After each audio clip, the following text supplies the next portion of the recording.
Welcome back to the One Question Leadership Podcast. I'm your host, Steph Garcia-Sykos, and I am delighted to be joined today by Erin Adkins, Executive Senior Associate AD for NIL Strategy and Initiatives at UCLA. Erin, thanks so much for joining us. Thanks for having me, Stephanie. Excited to chat with you today. There's so much momentum right now for the Bruins. Women's basketball about to play in the Final Four. Baseball, number one, a new head football coach, so much excitement across all sports. But first, I want to talk a little bit about you and learn about you and your journey.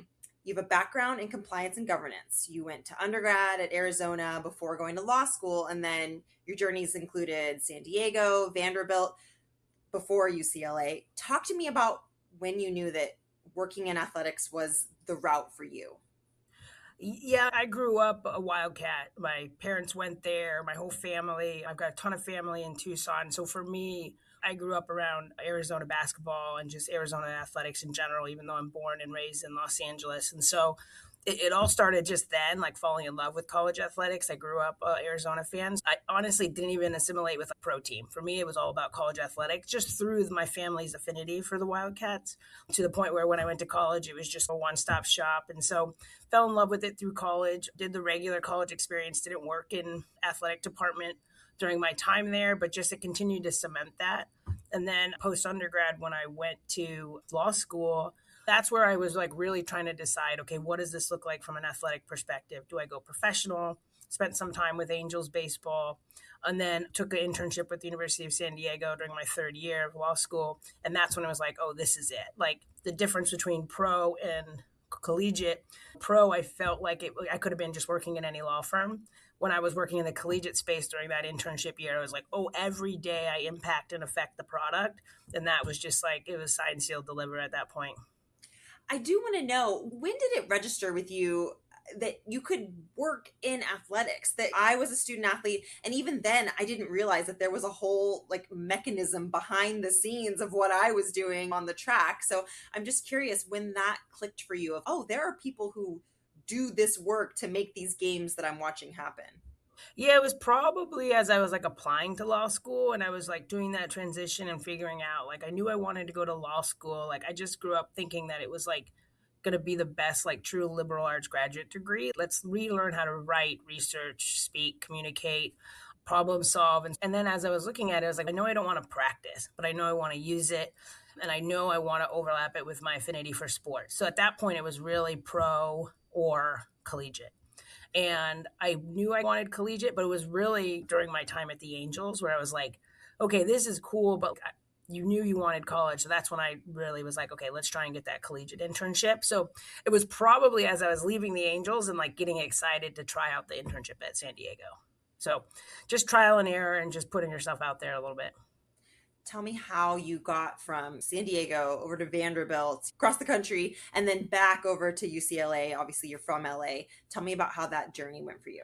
First and foremost, like I'm just so lucky. Like in college athletics, you go where you're permitted to go. These are very hard jobs. And to be able to say I've worked in San Diego, Nashville, and Los Angeles is unreal. I've always known I wanted to work at high academic institutions, and to be at 3 high academic, 2 private, 1 public, to me, I think there's no better 3 trio that I could be lucky enough to work for in cities that I just like love as well.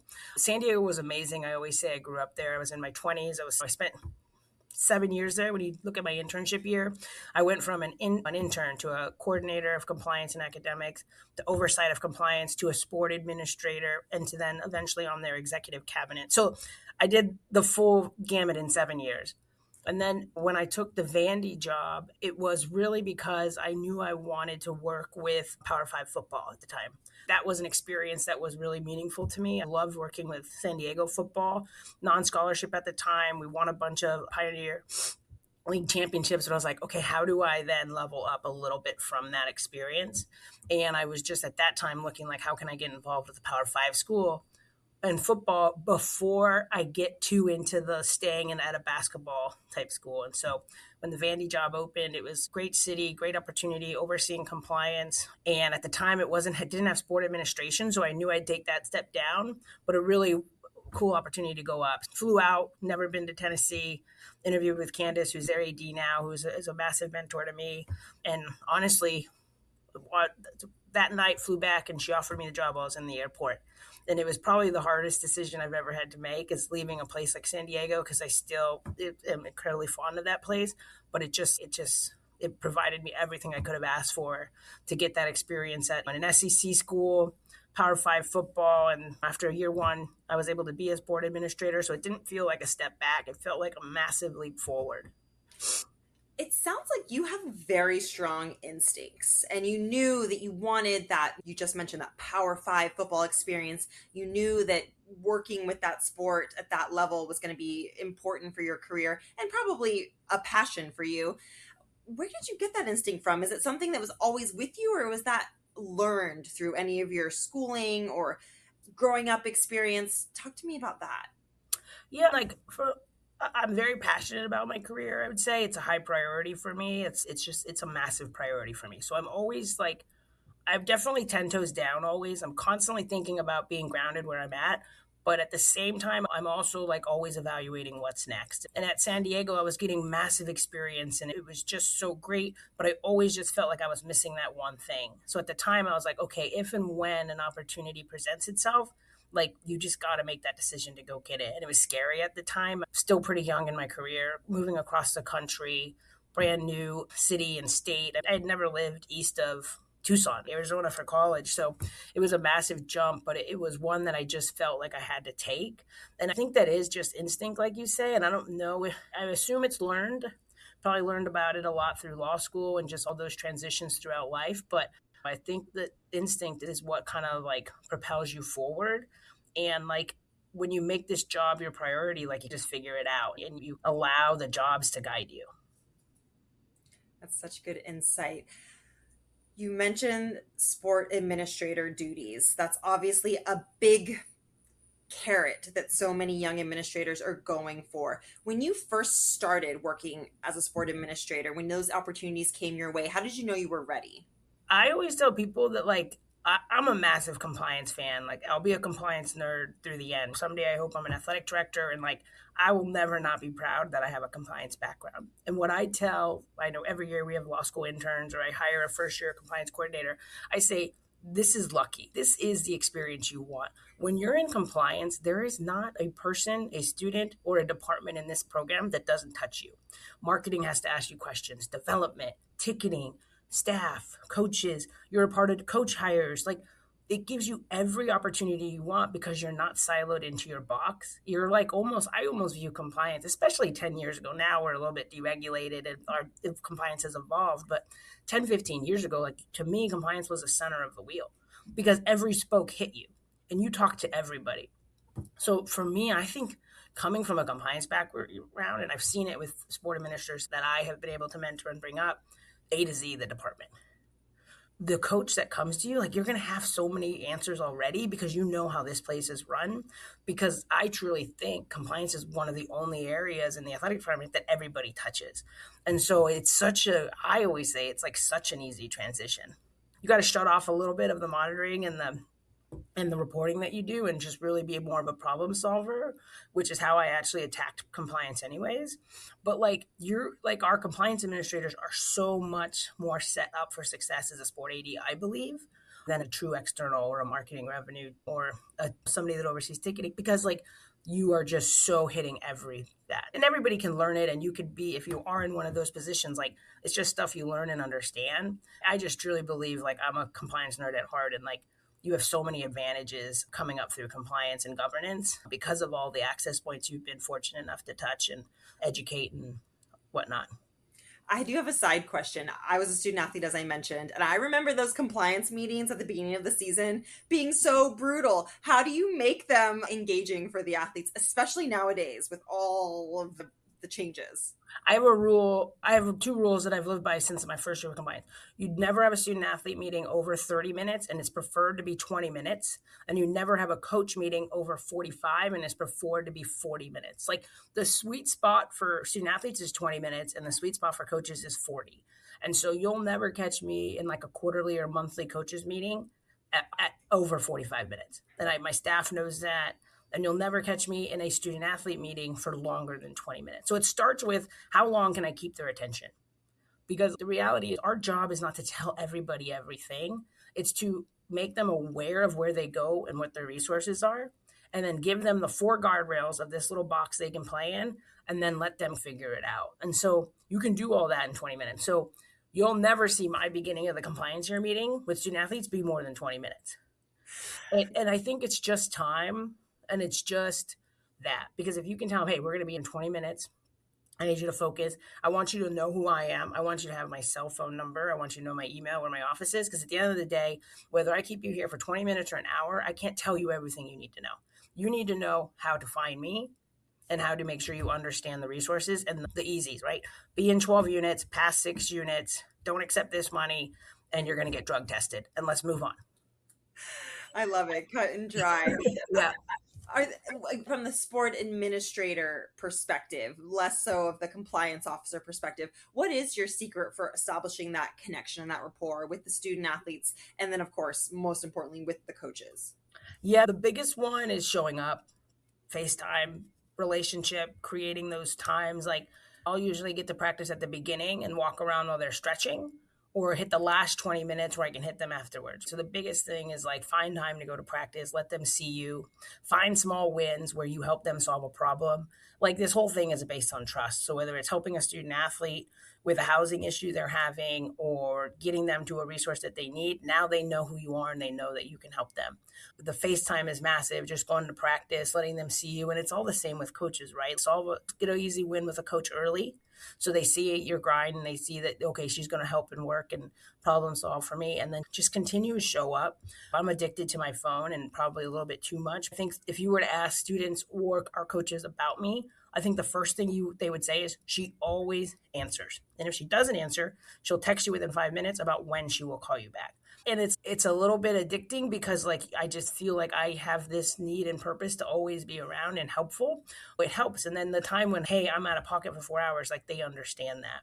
But just build the relationship early and get that trust early, get those small wins early, and then it's just like really easy. But if I see a student athlete walking to our training table or meal, yesterday I did it. I walked with her. I was going up to my office, but I just walked with her. I said, hey, how was your spring break? What did you do? Oh, I went to London. Oh, I was in London. Walked her to the training table and then walked out and continued on my way. So it's like finding those small little beats that let them see that, oh, you're around and your door is always open, or you'll come find me. If I want to, I'll go find them.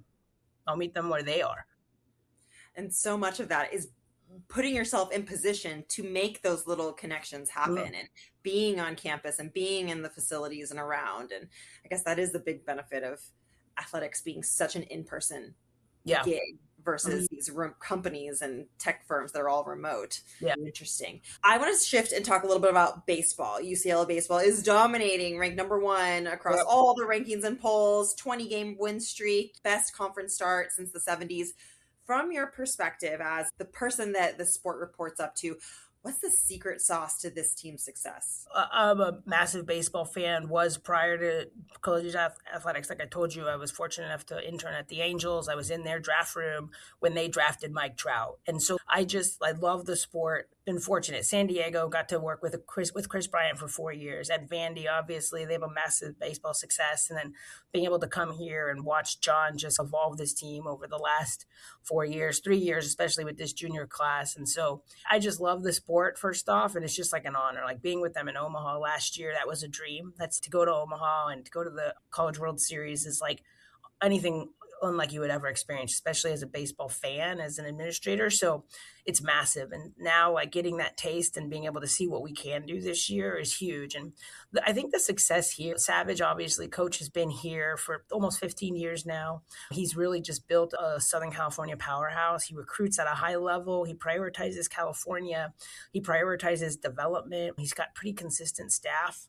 His number 1 assistant has been with him just about the entire time he's been here. And so I think that helps. Like, he's just known for his development. And I think the other thing is this junior class is unreal. When you think about not only Rock, but Vi and Phoenix, and the list goes on and on. We have a junior class that decided we're going to stay together. And in this transfer portal NIL era, they could have made a lot of decisions after their freshman year and then for sure last year. And it was so interesting because those sophomores who are now juniors, they made a concerted effort. Dean West, our junior class is like insane. They are so close that they came together and were like, we are making a pact. We are not going to get torn apart.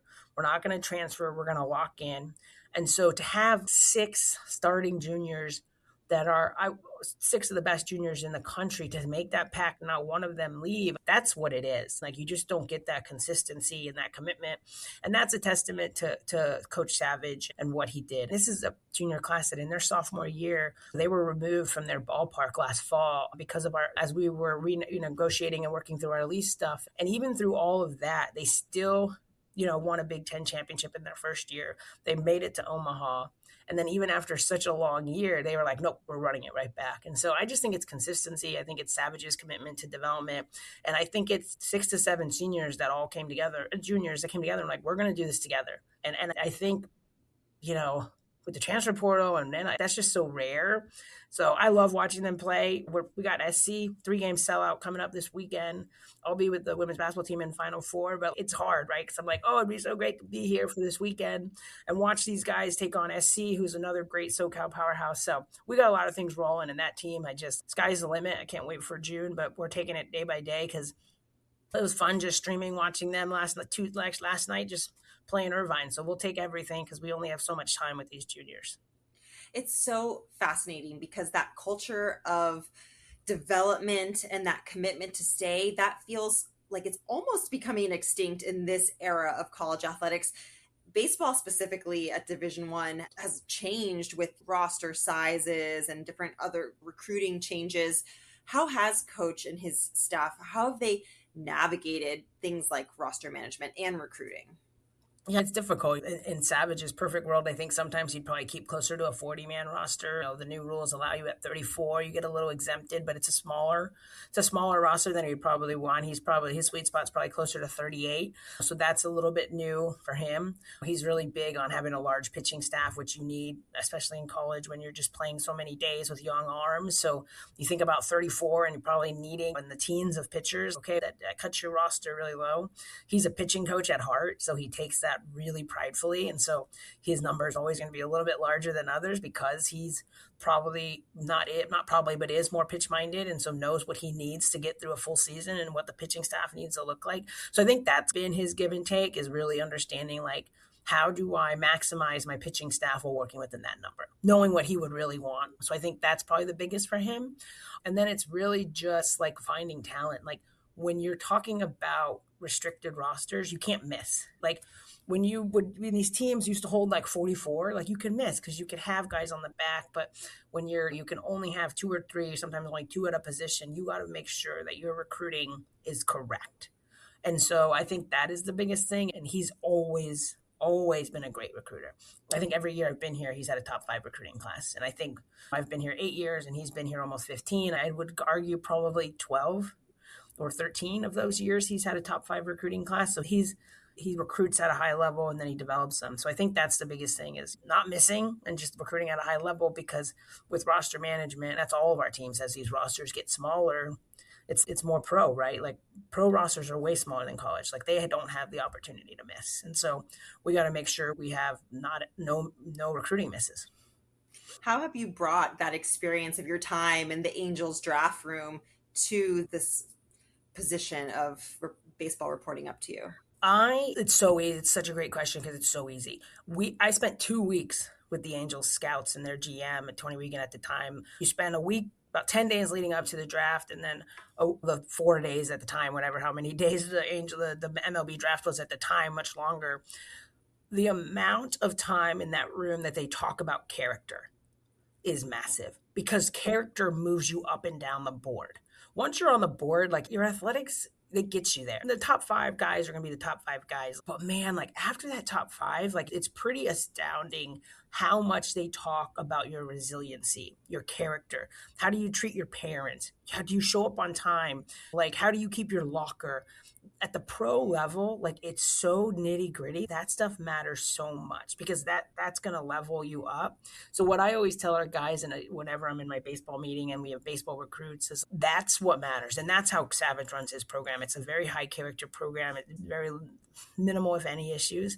Like, That's what you want. You want us to be able to tell these scouts, no, he's a UCLA Bruin. He's a 3-point ever, and he shows up to class. He's on time. He treats his parents right. But I say, guys, in that room, 10 days with them, the amount of times they talked about character, hand over fist above your athletic ability. Once you're on the board, you're on the board. It's the character and your resiliency and your leadership. That's where you're going to move up and make some money. That is such great insight. And I think even for folks who have younger athletes, like that is such an important note to keep in mind as you're developing your athlete. I want to shift gears and talk about football because you were on the search committee for new head coach Bob Chesney. Talk to me a little bit about how this search committee was pulled together and how did you handle personally being in such a visible role? I'm sure there were so many keyboard warriors giving their takes on what UCLA needed in their next head coach. Yeah, this fall was a struggle, obviously. We started 0-3, so you just, okay, how do we figure this out? And then obviously we were the first to make a move and make a change. And it's really rare that ever happens in September. So you're right. Immediately, you just have a magnifying glass on you immediately when you make a change in September. You look at it, you're like, wow, we still have 9 games. And we're also going to go through a football search. So buckle up and just prepare for all the resilience you need while you keep this team and staff motivated while also looking for the next leader for Bruin football. Martin, our athletic director, did a phenomenal job. When he decided to make that change, like immediately he knew the people in the room he wanted. I thought he gathered what was such a high-level committee to find our next head coach. He had a Bruin who's a current GM in the NFL. He had a high Los Angeles-based agent, a past Bruin that was an NBA GM and now is involved in the NFL. He had a former student athlete that was playing in the NFL. Like, we had every facet that we could look at, whether it's agent, GM, owners of companies, and then a Bruin who's played at the NFL. So I think, one, he got the right people in the room because we all were able to challenge each other and be like, okay, what do we want? What are we looking for? And so I think the biggest thing we did is we set those factors first. What does the next leader of Bruin football look like? And then, okay, then now that we know this, let's go out and make sure that as we're interviewing and as we're researching our candidates, that they fit within those boxes and not really leave or move off of this thought of what we need. And I think that's what we did a really good job. So I think it started with the committee. I thought he put together a phenomenal committee. We had a massive support. We have a new chancellor. So it was really good to work with him to understand what he expects from Bruin football, what he wants to look like, what are the resources that we could put in.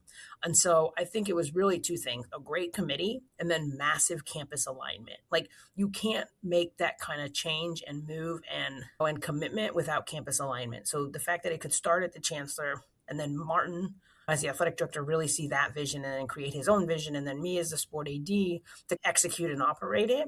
I think that's the thing, is you got to have alignment. You got to make sure that it all fits. As a follow-up, I'm really curious. You mentioned earlier that, of course, you would love to be an AD one day. Here you are sitting right in this number 2 spot behind Martin. How are you working to create that alignment and that connection for yourself in support of Bruins athletics with campus, with the chancellor? Yeah, I know. Thanks. I think the biggest thing is understanding that we're in such a transformational part of college athletic. And so I also, like I told you earlier, like, I'm big 10 toes down. Like, I have to be where my feet are. So while that is a dream and an instinct that I will follow and chase sometime down the way, I also love this role I'm in. It's kind of nice being the person that you report directly to the AD. I have great oversight opportunities. I get to work with our men's basketball team, our football team. I get to run our NIL during the most transformative part of college athletics. It's just the perfect time to be in this position. So I've more now than ever, I'd say probably 3 years ago, I was looking at more job opportunities than before. Now, like, every day is evolving and I'm learning at such a high clip that, like, I'm so comfortable in the role I'm in. I want to be in a role that challenges me every day and that I'm learning every day. And that's where I am right now. So I'd say mostly from that position of what I want to be, I think about it less today than I probably did a few years ago because I'm so challenged in this new role and I feel so empowered in this new role. After that, it's like I've been on one AD interview and like throughout the Zooms and in person, and I got to a really good place. So in that, I learned a lot. What do you want from a chancellor relationship? What do you need from the other executives on main campus? And so that's where I came back from those interviews and really took the ability to be like, okay, who can I meet on this campus? How can I make sure that they understand like what we're trying to do? And so campus partnerships is a massive part of that, and especially with the new chancellor and understanding kind of his vision. But really right now I'm just so focused on doing this job because it's so empowering and it's so educating that I'm great. Like I just think that's awesome. And it puts a little pressure off this thought of what's next for a person like me who's always trying to also figure out what's next. That's the perfect place to be. Part of your role, the biggest part of your role, is NIL, strategy and initiatives. So you get a very interesting connection with the student athletes, not only as a sport administrator, but also as this go-to fount of knowledge about NIL. How are the student athletes right now navigating this landscape, the transfer portal and the NIL and rev share and all of these questions? Is there a common question that you're being asked? Is there a kind of any themes that you're picking up from the athletes themselves? Yeah, I don't think anybody is like the czar of NIL. I don't think it's anything that can be like owned or learned right now just because it's evolving at such a rapid pace. So I think first is like I start every day learning. I try and read one or two articles a day, just seeing like what other people are doing so I can know if we're on the right track or if I should add to what others. And so the one is you just got to learn it because you got to understand the environment because it's changing rapidly. And so if I'm doing that, it's like how do I expect our student athletes to? I think but it's different now. I'd say like the amount of our student athletes that have representation in agents is like massive. So I'd say a lot of that is honestly coming from their representation, especially in baseball, basketball, and football, where I'd say 80% of those programs have representation. So a lot of that education is coming from their agents. But we put out a ton of stuff. We've got a great staff. We've got an in-house marketing agency that works with them every day on their brands and getting them to understand about how many impressions and how many followers help can equate to dollars. So we work really on the brand. We maximize the four letters. Like I think when you're an elite athlete and you combine that with UCLA logo, like and you do it the right way and you go through the marks, like you're unstoppable. So we teach them a lot about brand and what it looks like to have an opportunity to be tied to those four letters and how we can maximize and their opportunities related financially. And so but that's what we do. We do a lot of brand building. We put a lot into it. We put in a lot with Article 41, our in-house marketing agency that not only goes out and looks to their deals, but is just like creating content for them. We got a full-time content position now that all he does is work on our student athletes. So he goes to practice and shoots content for them, edits it, and then hey, here you go, post this on your Instagram so that we can get more followers and more impressions. So like we just put a lot into it. We're passionate about it. We think we're in Los Angeles. Like we need to be maximizing this. I tell our staff all the time, like this city feels like right now it's built on 20 to 30-year-old influencers that are just coming and doing brand deals. And it's like that's what this city has evolved into. So it's like we have to be able to maximize and we have to be able to learn from that because social media influencers are massive right now and there's a ton of dollars. So why can't we make sure our student athletes are capitalizing like that other age members in this city? So that's the way we look at it. As we start to wind down here, last question about this broad topic. You mentioned with baseball, there's the continuity and the really thoughtful development in recruiting. But of course, across all sports, there are transfers coming in and out. Big concern in the industry is how are they managing the academic piece if they're transferring so much? And how is long-term affinity going to work if they're going to 3 or 4 institutions? What's UCLA doing for the transfers that are coming in and how are you creating those resources and that connection for them? We had 41 transfers come in this football off season in the winter, and I welcomed a brand new coach. So I always hired 50 new staff members in that building because it was a full turnover, and then 40 new student athletes. So in about a 3-week period, I put 90 new people into that building. And I think about it all the time, like that, how does that connection look like? Not just for our student athletes, but for our staff. And then the staff that's all supposed to do that. And so we put a lot into it. Coach Chesney had an amazing plan. Like, I mean, if you see some of his content, what he's doing, I mean, he's just all in on it, really understanding the Bruin history and the legacy. He shows up everywhere. He's got a very similar mentality. Like he wants to show up, he wants to support. He had his entire staff and half of his team out at our women's basketball send-off yesterday. That's what you do. You just commit to being a Bruin and you just show up. I saw probably 20 to 30 of those transfers yesterday at the women's basketball send-off. And that was because his whole coaching staff was there and he made it a priority. And he does a ton of team bonding. We come in, we bring in speakers, we teach them about just different Bruin alums that have impacted them. We had alums in early and often throughout January and February to teach them of what this looks like. But it's a real special place. And like, you just have to continue to talk about it and continue to show them how awesome it is to be a top public institution in an awesome city with amazing history. We have, I don't want to butcher this, but 124 national championships. We have an opportunity to win 3 or 4 this spring. And so we have like just this excellence throughout all 25 of our teams. And so we just show it and we ask for their support with each other. And our student athletes do such a good job showing up for each other. And so when they see that, then they get it and they just are able to transition into being a Bruin and a UCLA student pretty easily. It is a great time to be a Bruin. We're excited. We got a lot going on. So much momentum to build on. Erin Adkins, Executive Senior Associate AD at UCLA. Thank you so much for joining us and for giving us all of this tremendous insight. There are so many juicy nuggets from this conversation. I really appreciate you being here with us on the One Question Leadership Podcast. Awesome. Thank you so much. It's been fun. Have a great day.